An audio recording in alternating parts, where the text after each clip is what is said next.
ജ്യോതിശാസ്ത്രത്തിലേക്ക് സ്വാഗതം.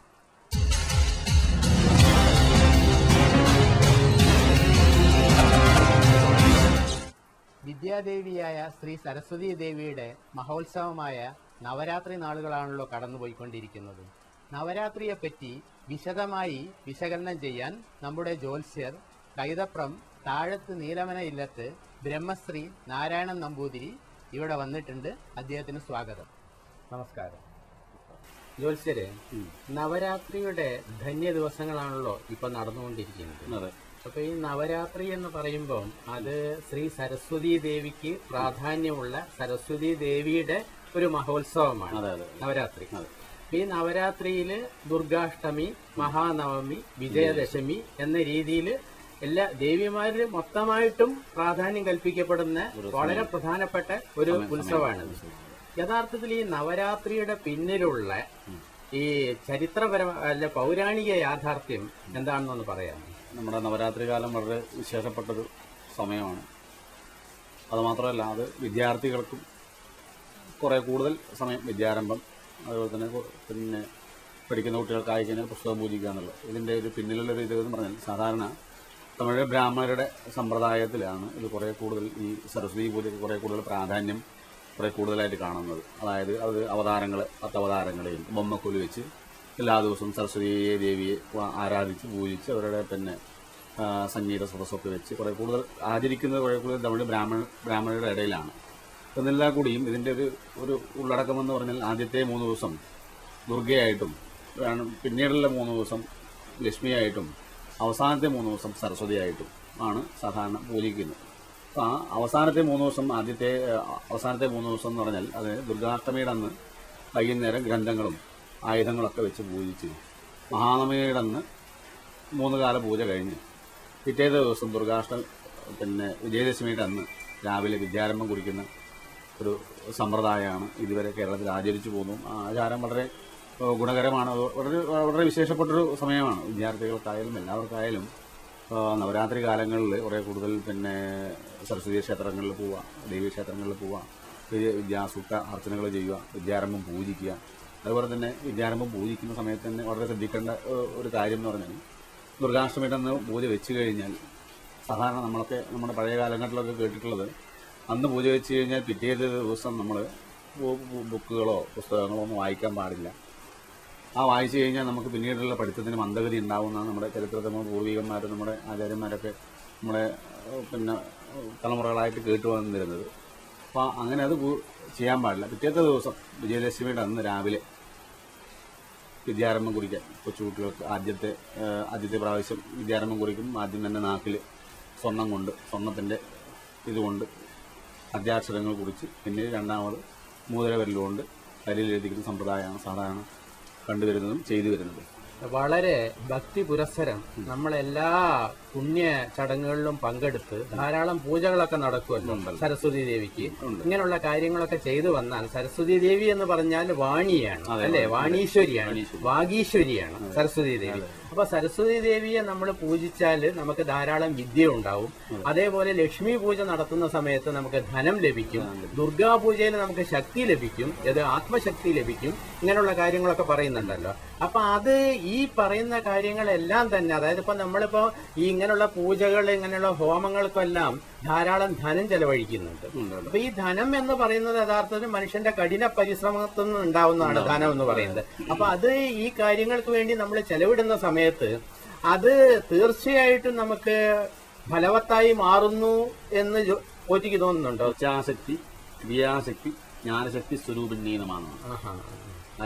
ഇച്ഛ, ജ്ഞാനം, ശക്തി സ്വരൂപിണി. അതാണ് സാധാരണ നമ്മൾ ഈ ദേവിയുടെ സങ്കല്പത്തിൽ നമ്മൾ എടുക്കുന്നത്. ആ സങ്കല്പത്തിൽ എടുക്കുമ്പോഴാണ് കുറേ കൂടുതൽ ഈ വക കാര്യങ്ങൾ. വിദ്യാസൂക്ത ഹോമമുണ്ട്, വിദ്യാസൂക്ത അർച്ചനകളുണ്ട്, ലിപി സരസ്വതി മന്ത്രം എന്ന് പറയുന്ന മന്ത്രമുണ്ട് ഇതിന്.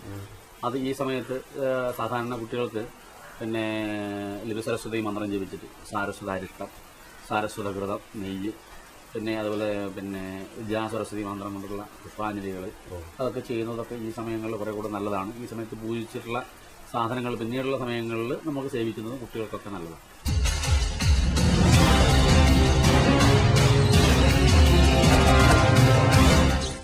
ഈ ഇനി എല്ലാവരും വളരെ ആകാംക്ഷയോടെ കാത്തിരിക്കുകയായിരിക്കും വാരഫലം കേൾക്കാൻ. നമുക്ക് വാരഫലത്തിലേക്ക് കടക്കാം.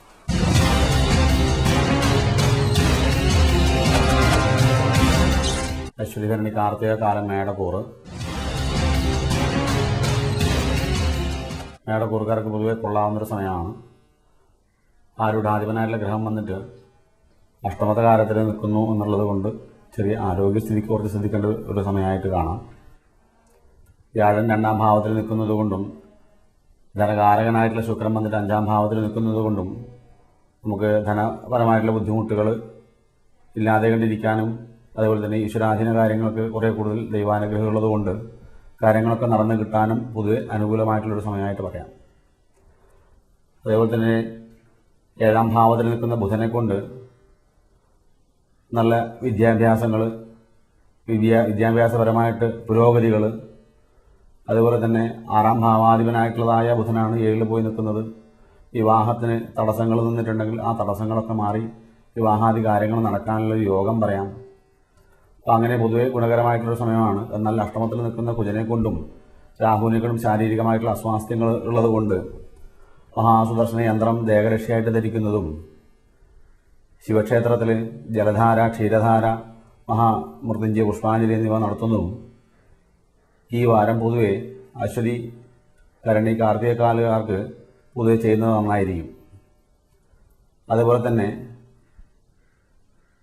വസ്തുവാഹനാദികൾ വാങ്ങിക്കാനോ വിദേശയാത്ര പോകാനോ അതുപോലെ തന്നെ വിവാഹാദി കാര്യങ്ങൾ ഇറങ്ങിയിട്ടുള്ളവർക്ക് നടക്കാനും ഒക്കെ അനുകൂലമായിട്ടുള്ള ഒരു വാരമാണ് ഈ മേടക്കൂറുകാർക്കുള്ളത്. കാർത്തിക മുക്കാലും രോഹിണി മകീരത്തര ഇടവക്കൂറ്. ലഗ്നാധിപനായിട്ടുള്ളതായ ശുക്രൻ 4ാം ഭാവത്തിൽ നിൽക്കുന്നു. അത് പൊതുവെ ഗുണകരമാണ്. ഗുണകരമായിട്ടുള്ളൊരു സമയമായതുകൊണ്ട് അവർക്ക് വസ്തുക്കൾ വാങ്ങിക്കാനും അതുപോലെ തന്നെ വാഹനങ്ങൾ വാങ്ങിക്കാനും ഉത്സാഹത്തോടുകൂടി ഇറങ്ങാനും ഒക്കെ ഉള്ളൊരു സമയമായിട്ട് പറയാം. 5ാം ഭാവാധിപനായിട്ട് ബുധൻ 6ാം ഭാവത്തിൽ നിൽക്കുന്നു എന്നതുകൊണ്ട് മാനസികമായിട്ടുള്ള ചെറിയ അസ്വാസ്ഥ്യങ്ങൾ അനുഭവപ്പെടുക. 7ാം ഭാവത്തിൽ കുജൻ നിൽക്കുന്നത് കൊണ്ട് വിദേശ യാത്രയ്ക്ക് ചില തടസ്സങ്ങൾ പറയാം. 9ാം അഷ്ടമാധിപനായിട്ടുള്ളതായ വ്യാഴം ആരുടത്തിൽ നിൽക്കുന്നത് അവനവന് ഏത് ഭാഗത്തോട്ട് ഇറങ്ങിക്കഴിഞ്ഞാലും വളരെ ഗുരുകരമായിട്ടുള്ളൊരു സമയമായിട്ട് പറയാം. എന്നാൽ ധനപരമായിട്ടുള്ള ബുദ്ധിമുട്ടുകളോ ധനകാര്യങ്ങൾ കയ്യിൽ വന്നാൽ അത് ഏതെങ്കിലും തരത്തിലുള്ളതായ നഷ്ടസാധ്യതകൾക്കോ അല്ലെങ്കിൽ മറ്റുള്ളവർ വാങ്ങിച്ചു കൊണ്ടുപോയിട്ട് അത് തരാതെ കണ്ടോ അങ്ങനെയുള്ളൊരു സമയമായിട്ട് പറയാം. ധനം വാങ്ങിച്ചു കൊണ്ടുപോയവർ ശത്രുക്കളായിട്ട് മാറുന്നൊരു സമയമായിട്ട് പറയാം.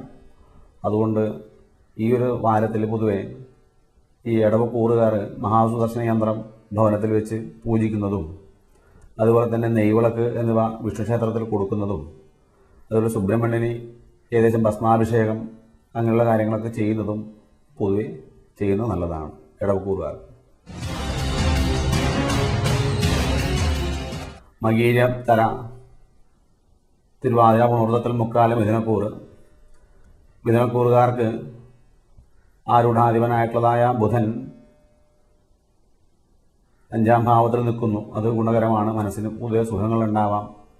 എന്നാൽ സുഖങ്ങൾക്ക് അപ്രതീക്ഷിതമായിട്ടുള്ള ചില തടസ്സങ്ങൾ അനുഭവപ്പെടാം. മനസ്സിൻ്റെ സുഖമാണെങ്കിലും അവൻ ഇറങ്ങിയ കാര്യങ്ങൾ നടക്കുന്നില്ല, ഇറങ്ങിയ കാര്യങ്ങൾക്കൊന്നും ചെയ്താൽ നേരെയാവുന്നില്ല, വിവാഹത്തിന് ഇറങ്ങിയാൽ നേരെയാവുന്നില്ല, വാഹനാദി വാങ്ങിക്കാൻ ഇറങ്ങിക്കഴിഞ്ഞാൽ നേരെയാവുന്നില്ല. അങ്ങനെ ഓരോ തരത്തിലുള്ള മനസ്സിലുകൊണ്ട് സുഖമാണെങ്കിലും മറ്റുള്ള കാര്യങ്ങൾ ചെയ്യുമ്പോൾ ഒരു തടസ്സങ്ങൾ വരാം. അതിൽ 12ാം ഭാവത്തിൽ നിൽക്കുന്ന വ്യാഴത്തിനെ കൊണ്ടും 7ാം ഭാവാധിപതിയും 10ാം ഭാവാധിപതിയായിട്ടുള്ളതായ വ്യാഴം വന്നിട്ട് നിൽക്കുന്നത് 12ൽ നിൽക്കുന്നത് കൊണ്ട് നിങ്ങൾ ഉദ്ദേശിക്കുന്ന കാര്യങ്ങൾ ഉദ്ദേശിക്കുന്നത് പോലെ നടന്നു കിട്ടാതെ കൊണ്ട് വരിക. മനസ്സിന് സുഖമാണ്, എന്നാലും വാഹനാദി വാങ്ങിക്കാനോ വസ്തുവകകൾ വാങ്ങിക്കാനോ ഒക്കെ ഉദ്ദേശിക്കുന്നവർക്കൊക്കെ നല്ലതാണ്. പക്ഷേ ഈ വ്യാഴം 12ൽ നിൽക്കുന്നത് കൊണ്ട് അവനോന് തന്നെ ചെയ്യണമെന്ന് തോന്നിയിട്ടുള്ള പല കാര്യങ്ങളും നടന്നു കിട്ടാതെ കൊണ്ട് വരിക. അങ്ങനെയുള്ള ചില മനപ്രയാസങ്ങൾ ഉണ്ടാവാം. അത് 6ാം ഭാവാധിപൻ 6ൽ തന്നെ നിൽക്കുക എന്ന് പറഞ്ഞാൽ ചില ശത്രുക്കളെ കൊണ്ടോ അല്ലെങ്കിൽ മനസ്സിലെ സുഹൃത്തുക്കളെ കൊണ്ടൊക്കെ ചില മാനസികമായിട്ടുള്ള ബുദ്ധിമുട്ടുകൾ അനുഭവിക്കാം.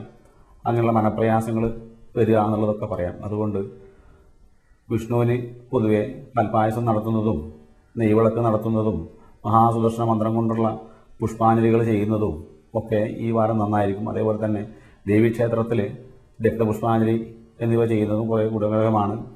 അതേപോലെ തന്നെ മഹാസുദർശന യന്ത്രം ദേഹരക്ഷയായിട്ടും ആ ദേഹരക്ഷ ചെയ്യുന്നതോടൊപ്പം തന്നെ മഹാസുദർശന മന്ത്രം കൊണ്ടുള്ള പുഷ്പാഞ്ജലി ചെയ്യുന്നതും ഈ വാരക്കാർ പൊതുവെ ചെയ്യുന്നത് നല്ലതാണ്. പുണർന്നിത കാലേ പൂയം ആയില്യം നക്ഷത്രം കർക്കിടക്കൂറ്. കർക്കിടക്കൂറുകാർക്ക് പൊതുവെ ദൈവാധീന കാര്യങ്ങളൊക്കെ നോക്കുമ്പോൾ വ്യാഴം 11ാം ഭാവത്തിൽ നിൽക്കുന്നു എന്നുള്ളത് ദൈവാധീന വിഷയങ്ങൾ നോക്കുമ്പോൾ നല്ലതാണ്.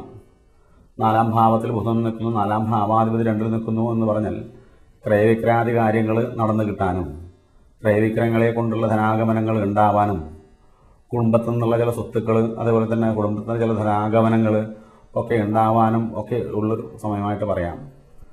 അതേപോലെ തന്നെ 6ാം ഭാവാധിപതിയായിട്ടുള്ളതായ വ്യാഴം വന്നിട്ടാണ് 11ൽ നിൽക്കുന്നത്. എന്നാലും മറ്റുള്ളവരുടെ കയ്യിൽ കൊടുത്തുള്ള ധനാഗമനങ്ങളൊക്കെ വന്നു ചേരുന്ന ഒരു സമയമായിട്ട് പറയാം. എന്നാൽ ഈ വരുന്ന തുലാമാസം 7ാം തീയതി ഗ്രഹങ്ങൾക്ക് ചെറിയൊരു മാറ്റമുണ്ട്. അതുപോലെ തന്നെ അത് ബുധൻ വന്നിട്ട് നിൽക്കുന്നത് വൃശ്ചിക രാശിയിലോട്ട് മാറുകയും അതുപോലെ തന്നെ ശുക്രൻ കന്നിയിലോട്ട് ശുക്രൻ നീചസ്ഥനായിട്ടുള്ള ശുക്രനായിട്ട് മാറുന്നത് ഈ വാരം പൊതുവെ എന്ന് പറഞ്ഞാൽ ധന ആഗമനങ്ങൾ ഉണ്ടെങ്കിലും അതുപോലെ തന്നെ അതിനനുസരിച്ചുള്ള ചെലവുകൾ ഏത് വഴിക്കാണ് പോവുക എന്നുള്ളത് പറയാൻ പറ്റാത്തൊരു സ്ഥിതി വിശേഷം ഉണ്ടാവാം. അതുകൊണ്ട് തന്നെ വ്യാഴത്തിന് അനുകൂലമായിട്ടുള്ള സമയമായതുകൊണ്ട് പൊതുവെ ഗുണകരമാണ് എന്ന് പറയാം. എന്നാൽ തന്നെയും ഈ വിഷ്ണുവിന് വഴിപാടുകൾ നടത്തുന്നതും 6ാം ഭാവാധിപനാണ്. അതുകൊണ്ട് വിഷ്ണുവിന് വഴിപാടുകൾ നടത്തുന്നത് നല്ലതാണ്. അതേപോലെ തന്നെ 7ാം ഭാവാധിപതിയെ ശനി വന്നിട്ട് നിൽക്കുന്നത് 4ാം ഭാവത്തിലാണ്. വിവാഹത്തിന് ഇറങ്ങിക്കഴിഞ്ഞാൽ നടക്കുന്നൊരു സമയമായിട്ട് പറയാം.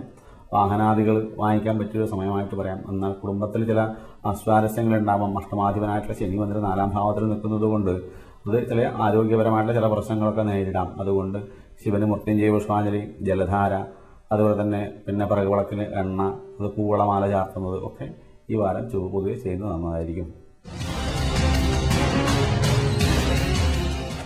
മകം, പൂരം, മൂത്രത്തിൽ 4, ചിങ്ങക്കൂറുകാർക്ക് പൊതുവെ ഗുണകരമാണ്. എന്നാലും ആ ഗ്രഹത്തിന് ചെറിയൊരു മാറ്റം ഉണ്ടായതുകൊണ്ട് ആരൂഢാധിപനായിട്ടുള്ളതായ രവി വന്നിട്ട് നിൽക്കുന്നത് 3ാം ഭാവത്തിലാണ്, തുലാം രാശിയിലാണ് നിൽക്കുന്നത്. ആ തുലാം രാശിയിൽ നിൽക്കുന്നതുകൊണ്ട് ഗുണമാണ്. പക്ഷേ ഈ ഗ്രഹങ്ങളുടെ ചെറിയൊരു മാറ്റമുണ്ട്. അത് ഈ ശുക്രനും ബുധനൊക്കെ ചെറിയൊരു മാറ്റം ഉണ്ടായതുകൊണ്ട് മനക്ലേശങ്ങൾ ഒരു തുലാമാസം 7ാം തീയതിക്ക് ശേഷം ചില മനക്ലേശങ്ങൾ അനുഭവിക്കാനും അതേപോലെ തന്നെ 4ാം ഭാവത്തിലേക്ക് ബുധൻ മാറുന്നത് ചില വസ്തുക്കൾ വാങ്ങിക്കാനോ അല്ലെങ്കിൽ അതുകൊണ്ടുണ്ടാകുന്ന ചില മനപ്രയാസങ്ങളൊക്കെ ഉണ്ടാവാനുള്ള ഒരു വാരമായിട്ട് പറയാം. വിവാഹാദി കാര്യങ്ങൾക്ക് ഇറങ്ങിത്തിരിക്കുമ്പോൾ അത് അനുകൂലമായിട്ട് പറയാം.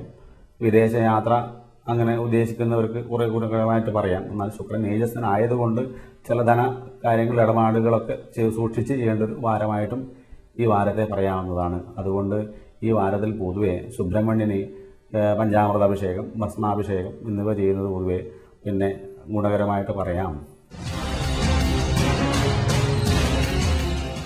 ഉത്തരത്തിൽ 4, അത്തം, ചിത്തിരത്തര, കന്നിക്കൂറുകാർക്ക് പൊതുവെ ദൈവാധീനമുണ്ട്. 7ാം ഭാവാധിപതി 4ാം ഭാവാധിപതി ഗ്രഹം വന്നിട്ട് നിൽക്കുന്നത് 9ാം ഭാവത്തിലാണ് എന്നുള്ളതുകൊണ്ട് പൊതുവെ ഗൃഹോപകരണങ്ങൾ വാങ്ങിക്കാനും വസ്ത്രാഭരണാദികൾ വാങ്ങിക്കാനൊക്കെ അനുകൂലമായിട്ടുള്ള ഒരു സമയമായിട്ട് പറയാം. എന്നാൽ ശുക്രൻ നീചസ്ഥനായിട്ട് ആരൂഢത്തിൽ നിൽക്കുന്നത് അവനോന് ചില പേരുദോഷങ്ങൾ കേൾക്കുക, ചീത്ത പേരുകൾ, ചീത്ത കൂട്ടുകെട്ടുകൾ, അങ്ങനെയുള്ള വിഷയങ്ങളൊക്കെ കുറേ വന്നു ചേരാനും അതുകൊണ്ട് നമുക്ക് ചില ദോഷങ്ങൾ സംഭവിക്കാനും ഈശ്വരാനുഗ്രഹം ഉണ്ടായതുകൊണ്ട് മറ്റിൽ നിന്നൊക്കെ രക്ഷപ്പെട്ട് വരാം. എന്നാലും ശ്രദ്ധിക്കേണ്ട ഒരു വാരം പറയേണ്ടത് ശുക്രൻ്റെ നീചസ്ഥിതം ആരൂഢത്തിൽ നിൽക്കുന്നത് കൊണ്ടും ആരൂഢാധിപനായ ഗ്രഹം വന്നിട്ട് പിന്നെ 3ാം ഭാവത്തിലേക്ക് മാറ്റമുണ്ട്.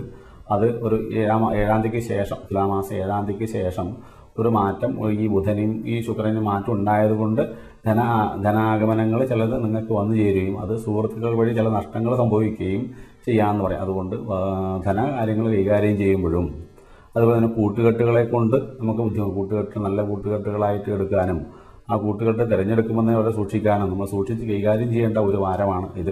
ദൈവാനുഗ്രഹം കൊണ്ടൊക്കെ രക്ഷപ്പെട്ട് വരാം. എന്നാലും നമ്മൾ കുറേ കൂടെ ശ്രദ്ധിക്കുന്നത് നല്ലതാണ്. അതുകൊണ്ട് കുറേ കൂടുതൽ വഴിപാടുകൾ ക്ഷേത്രങ്ങളിൽ പോവുക, ആരാധന ക്രമങ്ങളൊക്കെ കുറച്ച് വരുത്തുന്നതും ഈ വാരം പൊതുവെ നല്ലതാണ്. ചിത്തിരത്തര, ചോതി, വിശാഖത്തിൽ 3, തുലാക്കൂറുകാർക്ക് ദൈവാധീന കാര്യത്തിൽ നോക്കുമ്പം അഷ്ടമത്തിൽ നിൽക്കുന്നതായ വ്യാഴത്തിനെ കൊണ്ട് നോക്കുമ്പം വ്യാഴം പൊതുവെ സർവേശ്വരകാരകനായ വ്യാഴം പൊതുവെ അനുകൂലമല്ലാത്തത് കൊണ്ട് നിങ്ങൾ ഏത് കാര്യത്തിന് ഇറങ്ങി പുറപ്പെട്ടു കഴിഞ്ഞാലും അത് പൊതുവെ നടക്കുന്നില്ല. അതുകൊണ്ടുണ്ടാവുന്ന ചില മനക്ലേശങ്ങൾ അനുഭവിക്കുക. എന്നാലും വ്യാഴത്തിൻ്റെ അഷ്ടമത്തിലുള്ള വ്യാഴം രണ്ടാം ഭാവത്തിലേക്ക് നോക്കുന്നതും രണ്ടാം ഭാവാധിപൻ രണ്ടിൽ നിൽക്കുന്നതും ധനങ്ങൾ വരികയെങ്കിലും അത് നിങ്ങൾക്ക് വേണ്ട വിധം പ്രയോജനപ്പെടുത്താൻ പറ്റാതെ കണ്ടുവരിക. നാലാം ഭാവാധിപതിയായിട്ടുള്ളതായ ശനി ആരോടത്തിൽ നിൽക്കുന്ന നിങ്ങൾക്ക് കൂടുതൽ അസ്വസ്ഥതകൾ പൊതുവെ വരുത്തുക. അതുപോലെ തന്നെ അഞ്ചാം ഭാവാധിപതിയായിട്ടുള്ളതായ ശനിയും ആരോടത്തിൽ നിൽക്കുന്നത് കൊണ്ട് ഒരു അസ്വസ്ഥപരമായിട്ടുള്ള മനോക്ലേശങ്ങൾ അനുഭവിക്കുക. ആറാം ഭാവാധിപതി അത് മറ്റുള്ളവരാൽ നമുക്ക് ഒരു ശത്രുത സമ്പാദിക്കുക. അങ്ങനെയുള്ള വിഷയങ്ങൾ കുറേ കൂടുതലുണ്ടാവാം. 3 സഹോദരങ്ങളായിട്ട് ചെറിയ വാക്ക് തർക്കങ്ങൾ അല്ലെങ്കിൽ സഹോദരങ്ങളായി കുറച്ച് അകന്ന് കഴിയേണ്ട വിശേഷം. ഏഴാം ഭാവാധിപതി രണ്ടിൽ നിന്ന് ഭാര്യ വഴിയിൽ നിന്നുള്ള സ്വത്തുക്കളോ അല്ലെങ്കിൽ ധനാഗമനങ്ങളോ ഒക്കെ വരാനുള്ള ഒരു യോഗം പറയണം. അതേപോലെ തന്നെ വിദേശത്ത് പോകുന്നവർക്ക് ധനപരമായിട്ടുള്ള ഇടപാടുകൾ നടത്താനൊക്കെ ഗുണകരമായിട്ടുള്ളൊരു വ്യാഴമാണ് എങ്കിലും അഷ്ടമത്തിൽ നിൽക്കുന്നതായ വ്യാഴത്തിനെ കൊണ്ട് അത് ശ്രദ്ധിച്ച് വേണം കൈകാര്യം ചെയ്യാൻ എന്നുള്ളതാണ്. അപ്പോൾ അതിനുവേണ്ടി കുറച്ച് ക്ലാസ്സുകളൊക്കെ എല്ലാവരും മറ്റുള്ളവരെ കൊണ്ടു കൊടുക്കുമ്പോൾ കുറച്ച് ശ്രദ്ധിക്കണം. അതായത് നിങ്ങൾ ഉദ്ദേശിക്കുന്ന ഒരു സമയത്ത് അത് പോയി കിട്ടാൻ കുറച്ച് വിഷമം അനുഭവിക്കുന്നത് സമയമാണ്. അതേപോലെ തന്നെ ശുക്രൻ അത് ആരൂഢാധിപൻ തന്നെ 12ാം ഭാവത്തിൽ നീചസ്ഥനായിട്ട് നിൽക്കുന്നത് കൊണ്ടാണ് പൊതുവെ പറയേണ്ടത്. അത് നമ്മൾ വിദേശ യാത്രയ്ക്ക് യോഗമുണ്ട്. ലഗ്നാധിപൻ ആരൂഢാധിപനായിട്ടുള്ള ഗ്രഹം ശുക്രൻ 12ൽ നിൽക്കുന്നത് പൊതുവെ നമുക്ക് ഒരു വിദേശവാസ യോഗമുണ്ട് എന്ന് പറയാം. എങ്കിലും അത് നീചസ്ഥനായതുകൊണ്ടാണ് നമ്മൾ കുറേ കൂടുതൽ ശ്രദ്ധിക്കേണ്ട ഒരു ഭാരമായിട്ട് പറയേണ്ടതും. അതുകൊണ്ട് ശുക്രൻ നവഗ്രഹത്തിന് ഏകദേശം നവഗ്രഹ അർച്ചനകളോ നവഗ്രഹങ്ങൾക്ക് ഏകദേശം ആവാടകൾ കൊടയാടകൾ ഇതൊക്കെ ചാർത്തുന്നതും അതിന് വേണ്ടുന്ന പ്രീതികളൊക്കെ വരുത്തി ഈ ഒരാഴ്ച പോകുന്നത് പൊതുവെ നല്ലതാണ്. വിശാഖത്തിൽ കാല് അനിഴം തൃക്കേട്ട നക്ഷത്രം വൃശ്ചികക്കൂറുകാർക്ക് ആരൂഢാധിപൻ ആരൂഢത്തിൽ തന്നെ രാഹു നിൽക്കുന്നു. അത് ഗുണകരമാണ്. 7ിലത്തെ വ്യാഴം ഗുണകരമാണ്. 6ാം ഭാവാധിപതിയാണ് ഈ ആരൂഢത്തിൽ നിൽക്കുന്നത്. മറ്റുള്ളവരാലും അല്ലെങ്കിൽ നമുക്ക് നമ്മൾ തന്നെ ചെറിയൊരു അസ്വാരസ്യങ്ങൾ ഉണ്ടാക്കുക, നമുക്ക് തന്നെ നമ്മളെ ബുദ്ധിമുട്ടാണ് എന്ന് തോന്നുന്നുണ്ടാവാം. അതുപോലെ തന്നെ വസ്തുവാഹനങ്ങൾക്ക് ഇറങ്ങിക്കഴിഞ്ഞാൽ നടക്കുന്നില്ല എന്നുള്ള വിശേഷം പറയാം. അതിന് ഇറങ്ങിക്കഴിഞ്ഞാൽ നടക്കുന്നില്ല, ഏത് കാര്യത്തിനും ഇറങ്ങുമ്പോൾ നടക്കുന്നില്ല. പക്ഷേ വ്യാഴം അനുകൂലമാണ്. വ്യാഴം ഈ 12ാം ഭാവത്തിൽ നിൽക്കുന്നത് കൊണ്ട് വസ്തുക്കൾ നിങ്ങൾ വിൽക്കാനാണ് കുറേ കൂടുതൽ സാധ്യതയായിട്ട് കാണുന്നത്. അത് കുറേ കൂടുതൽ ശ്രദ്ധിക്കണം. അതേപോലെ തന്നെ 11ാം ഭാവത്തിൽ നിൽക്കുന്ന ശുക്രനെ കൊണ്ട് വരുമാനങ്ങൾ ഉണ്ടെങ്കിലും അത് നിങ്ങൾക്ക് വേണ്ട വിധം പ്രയോജനപ്പെടുത്താൻ പറ്റാത്ത ഒരു സ്ഥിതിവിശേഷം ഈ വാരം കാണാം. അതുകൊണ്ട് തന്നെ ആരൂഢത്തിൽ നിൽക്കുന്ന കുജനെ കൊണ്ട് സുബ്രഹ്മണ്യനെ ഏകദേശം വഴിപാടുകളൊക്കെ ചെയ്യുന്നത് നല്ലതാണ്. വ്യാഴത്തിനും അതേപോലെ തന്നെ വഴിപാടുകൾ ചെയ്യുന്നത് നല്ലതാണ്. തുളസിമാല താഴ്ത്തുക, കൽപ്പായസം നടത്തുക, വിഷ്ണുവിനെ പ്രീതിപ്പെടുത്തി അതേപോലെ ശനിക്ക് വേണ്ടി നീലാഞ്ജനം നടത്തുക, ശാസ്താവിന് നീലാഞ്ജനം നടത്തുന്നത് നല്ലതാണ്. അതുപോലെ തന്നെ നവഗ്രഹ അർച്ചനകൾ ചെയ്യുന്നത് നല്ലതാണ്. ദേവിക്ക് രക്തപുഷ്പാഞ്ജലി അങ്ങനെയുള്ള വിഷയങ്ങൾ ചെയ്യുന്നത് നല്ലതാണ് പൊതുവെ. അതേപോലെ തന്നെ 7ാം ഭാവത്തിൽ വ്യാഴം നിൽക്കുന്നതും അഷ്ടമാധിപനായ ബുധൻ 12ൽ നിൽക്കുന്നതുകൊണ്ടും ആ മൃത്യുഞ്ജയ യന്ത്രം ധരിക്കുന്നത് കുറച്ച് ഗുണകരമായിട്ടിരിക്കും. മൂലം പൂരാടം ഉത്രാടത്തിൽ കാല് ധനുക്കൂറുകാർക്ക് ആരൂഢാധിപൻ 4ാം ഭാവാധിപനായ വ്യാഴം വന്നിട്ട് നിൽക്കുന്ന 6ാം ഭാവത്തിൽ നിൽക്കുന്നതെന്ന് പറഞ്ഞാൽ കാര്യതടസ്സങ്ങൾ പൊതുവെ വരുന്നതാണ്. അതുപോലെ തന്നെ ജോലി സ്ഥലങ്ങളിൽ ചില അസ്വാരസ്യങ്ങൾ ഉണ്ടാവുക, ജോലി സ്ഥലങ്ങളിൽ നിന്നുള്ള നമുക്ക് ചീത്ത പേരുകൾ സമ്പാദിക്കുക, അങ്ങനെയുള്ളതായ കാര്യങ്ങൾ ഈ സമയത്തുണ്ടാവാം. ധന ആഗമനങ്ങൾക്കും മറ്റുള്ള കാര്യങ്ങൾക്കും ബുദ്ധിമുട്ടുണ്ടാവില്ല. എന്നാലും നമ്മൾ ഇറങ്ങുന്നതായ കാര്യങ്ങൾക്ക് ഇറങ്ങിക്കഴിഞ്ഞാൽ അത് വേണ്ട വിധം നടന്നു പോകുന്നില്ല എന്നുള്ളൊരു മനക്ലേശം പൊതുവെ ഉണ്ടാവാം. അതിൽ 6ൽ നിൽക്കുന്ന വ്യാഴത്തിനെ കൊണ്ട് അതാണ് കുറേ കൂടുതൽ പറയാനുള്ളതും. അതുകൊണ്ട് വിഷ്ണു ക്ഷേത്രത്തിൽ പ്രീതിപ്പെടുത്തുന്നതാണ്. മഹാസുദർശന മന്ത്രം കൊണ്ടുള്ള പുഷ്പാഞ്ജലികൾ ചെയ്യുന്നത് നല്ലതാണ്. അതുപോലെ തന്നെ വിഷ്ണു ക്ഷേത്രത്തിൽ ഒരു 4 പ്രദക്ഷിണം വെച്ച് വരുന്നത് നല്ലതാണ്. അങ്ങനെയുള്ള നെയ്വിളക്ക് വയ്ക്കുന്നത് നല്ലതാണ്. ഈ വാരം പൊതുവെ വിഷ്ണു പ്രീതി വരുത്തുന്നതും അതേപോലെ തന്നെ 10ാം ഭാവത്തിലെ ശുക്രൻ്റെ ചെറിയ നീചസ്ഥിതി വരുന്നത് അതുപോലെ കർമ്മസ്ഥാനത്ത്, അതായത് തുലാമാസം 7ന് ശേഷം പൊതുവെ ഈ ശ്രദ്ധിക്കുന്നത് നല്ലതാണ്. കർമ്മസ്ഥാനത്ത് കുറച്ച് കൂടുതൽ ശ്രദ്ധിക്കണം. അതായത് മറ്റുള്ളവരാൽ നമുക്ക് അപകീർത്തികളോ അങ്ങനെയുള്ള വിഷയങ്ങളോ ഒക്കെ വരാം. ശുക്രൻ നീചസ്ഥനായിട്ട് 10ാം ഭാവത്തിൽ നിൽക്കുന്നത് കൊണ്ട് മറ്റുള്ളവരാൽ നമ്മളെ ഒരു അപമാനിക്കപ്പെടുന്നൊരു സ്ഥിതിവിശേഷം ഉണ്ടാവാം. അതുകൊണ്ട് കർമ്മസ്ഥാനത്ത് കുറച്ച് ശ്രദ്ധിക്കുന്നത് നല്ലതാണ്. ഉത്രാടത്തിൽ മുക്കാല് തിരുവോണം അവിട്ടത്തര മകരക്കൂറുകാർക്ക് ആരൂഢാധിപനായ ശനി വന്നിട്ട് നിൽക്കുന്നത് 10ാം ഭാവത്തിലാണ്. കർമ്മസ്ഥാനത്ത് പൊതുവെ ഗുണകരമായിട്ട് പറയാം. 9ൽ നിൽക്കുന്ന നീചസ്ഥനായ ശുക്രനെ കൊണ്ട് നമുക്ക് ഏതെങ്കിലും തരത്തിലുള്ള വസ്തുവകൾ ആഭരണാദി കാര്യങ്ങൾ വാങ്ങിച്ചിട്ടുണ്ടെങ്കിലും അത് വിൽക്കുകയോ അത് ഏതെങ്കിലും തരത്തിൽ നഷ്ടപ്പെട്ടു പോവുകയോ ഒക്കെ ചെയ്യുന്നത്. അപ്പോൾ ആഭരണങ്ങളോ മറ്റുള്ള കാര്യങ്ങളൊക്കെ കയ്യിലുണ്ടെങ്കിൽ അതൊക്കെ ഒന്ന് ശ്രദ്ധിച്ച് കൈകാര്യം ചെയ്യുന്നത് നല്ലതാണ്. 9ാം ഭാവാധിപന് ബുധൻ വന്നിട്ട് 10ാം ഭാവത്തിൽ നിൽക്കുന്നു എന്നുള്ള ഗുണകരമാണ്. 9ൽ ഈ ശുക്രൻ്റെ ചെറിയൊരു മാറ്റം ഉണ്ടായതുകൊണ്ട് ആഭരണാദി കാര്യങ്ങളോ അല്ലെങ്കിൽ അങ്ങനെയുള്ള വിഷയങ്ങളൊക്കെ കുറച്ച് ശ്രദ്ധിച്ച് വീട്ടിൽ സൂക്ഷിക്കുന്നതും ഒക്കെ കുറച്ച് നന്നായിരിക്കും. ഏതെങ്കിലും തരത്തിലുള്ള അപകടങ്ങളോ നഷ്ടങ്ങളോ ഒക്കെ സംഭവിക്കാം എന്നുള്ളത് പറയാം.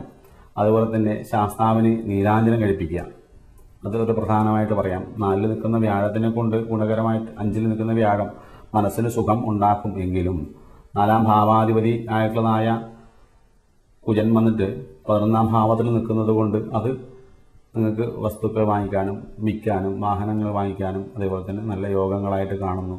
സർവേശ്വരകാരനായ വ്യാഴം അനുകൂലമായതുകൊണ്ട് എല്ലാ കാര്യങ്ങൾക്കും ഇറങ്ങാം. പക്ഷേ ഈ സ്വർണ്ണവകകളോ അല്ല ആഭരണാദി കാര്യങ്ങളൊക്കെ വാങ്ങിച്ച് സൂക്ഷിക്കുന്നതൊക്കെ വളരെ കൈകാര്യം ചെയ്യേണ്ട ഒരു സമയമാണ്. വിവാഹത്തിന് ഇറങ്ങിയാലും നടക്കാവുന്ന ഒരു സമയമാണ്. അതുകൊണ്ട് ഈ വാരം പൊതുവെ കൊള്ളാം.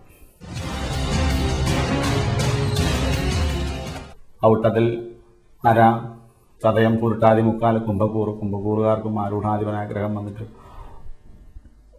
10-ാം ഭാവത്തിൽ നിൽക്കുന്നു. 10-ാം ഭാവത്തിൽ നിൽക്കുന്നത് പൊതുവെ ഗുണകരമാണ്. കർമ്മസ്ഥാനത്ത് പൊതുവെ ഗുണമായിട്ട് പറയാം.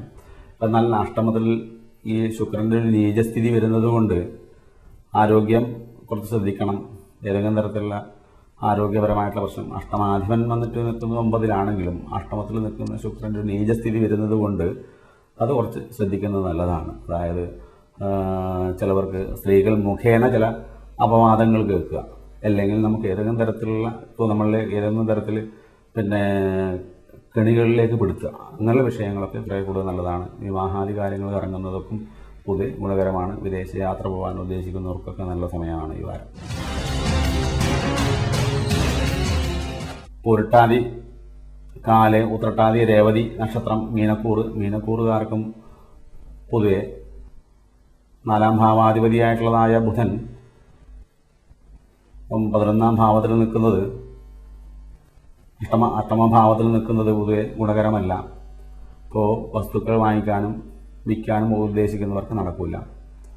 അതേപോലെ തന്നെ 3-ാം ഭാവത്തിന് ആരൂഢാധിപനായ വ്യാഴം 3-ൽ നിൽക്കുന്നത് നല്ലതല്ല. 2-ാം ധനകാരകനായ വ്യാഴം കുജൻ വന്ന് നിൽക്കുന്നത് 9-ാം ഭാവത്തിൽ നിൽക്കുന്നത് ധനപരമായിട്ടുള്ളതായ ഗുണങ്ങളുണ്ടാവാം. എന്നാൽ ബാക്കിയുള്ള കാര്യങ്ങൾക്കൊക്കെ പൊതുവെ തടസ്സങ്ങൾ വരുന്നതാണ്. അതുകൊണ്ട് വിഷ്ണുവിനെ പ്രീതിപ്പെടുത്തുകയും 7-ത്തെ ശുക്രൻ നീചസ്ഥനായിട്ട് നിൽക്കുന്നത് കൊണ്ട് വിവാഹാദി കാര്യങ്ങൾ ഇറങ്ങിക്കഴിഞ്ഞാൽ തന്നെ നടക്കുകയില്ല. അതുപോലെ തന്നെ നല്ല ബന്ധങ്ങൾ വന്ന് കിട്ടാനുള്ള പ്രയാസം വരും. അതുകൊണ്ട് ഈ വാരം പൊതുവെ വിവാഹാദി വിഷയങ്ങൾക്ക് ഇറങ്ങാതെ കണ്ടിരിക്കുക. അതുപോലെ വസ്തുക്കൾ വാഹനങ്ങൾ വാങ്ങിക്കാൻ വേണ്ടി ഇറങ്ങുന്നവർക്ക് കുറച്ച് കാലതാമസം വരുത്തുന്നത് കുറച്ച് നല്ലതാണ്. കുറച്ച് ശ്രദ്ധിച്ചൊക്കെ കൈകാര്യം ചെയ്യുന്നത് നല്ലതാണ്. അതേപോലെ തന്നെ തൊഴിൽ മേഖലയിൽ നിൽക്കുന്നവർക്കായാലും തൊഴിൽപരമായിട്ടുള്ള ഒരു ഉന്നതി ഉണ്ട് എന്നതും ഈ വാരം പൊതുവെ പറയാൻ പറ്റില്ല. അതുകൊണ്ട് വിവാഹാദി കാര്യങ്ങൾക്ക് ഇറങ്ങിയിരിക്കുന്നവർ, അതുപോലെ തന്നെ ദേവീക്ഷേത്രത്തിൽ സ്വയംവര പുഷ്പാഞ്ജലി, അതേപോലെ തന്നെ 4-ാം ഭാവാധിപനായിട്ടുള്ള ബുധൻ വന്നിട്ട് അഷ്ടമത്തിൽ നിൽക്കുന്നത് കൊണ്ട് വിഷ്ണുവിന് ബുധനാഴ്ച ദിവസം സഹസ്രനാമ പുഷ്പാഞ്ജലി, ത്രിമധുരം എന്നിവ സേവിക്കുകയും അതേപോലെ തന്നെ വിഷ്ണുവിന് തന്നെ ഭാഗ്യസൂക്ത പുഷ്പാഞ്ജലി, തുളസിമാല, നെയ്വിളക്ക് എന്നിവ ഈ വാരം ചാർത്തുന്നതും അഷ്ടമത്തിൽ നിൽക്കുന്ന ശനിയെ കൊണ്ട് ശാസ്താവിന് നീരാഞ്ജനം, അതുപോലെ തന്നെ ശനീശ്വര യന്ത്രം എന്നിവയൊക്കെ ധരിക്കുന്നത് പൊതുവെ ഗുണകരമായിട്ട് പറയാം.